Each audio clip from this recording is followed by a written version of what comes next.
হায় রে জীবন, এ কি জীবন, কিছুই না। এটাই আমাদের স্বর্গ, তোমার আর আমার। হ্যাঁ, একদম স্বর্গে নিয়ে চলে এসেছি। মনে হয় না এখন যে সমস্ত কর্মজীবন ছেড়ে, সব কিছু ছেড়ে এখানে আবার ফিরে আসি। হ্যাঁ, এখানে কোনো হিংসা নেই, এখানে কোনো বিবাদ নেই, এখানে শুধু আনন্দ, শুধু আনন্দ, শুধু আনন্দ। বোনকে আমি ছাড়তে এসেছিলাম স্কুলে, অর্থাৎ আমাদের হাই স্কুল, পূর্ব মেদিনীপুর জেলার শিবপুর হাই স্কুলে। বোন পরীক্ষা ছিল।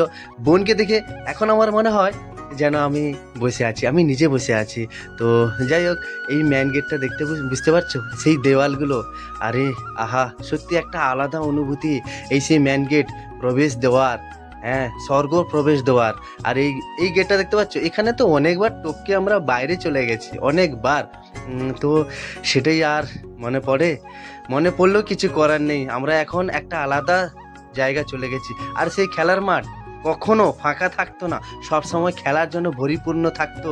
আজ সেই খেলার মাঠটা ফাঁকা হয়ে গেছে, সত্যি ফাঁকা থেকে গেছে।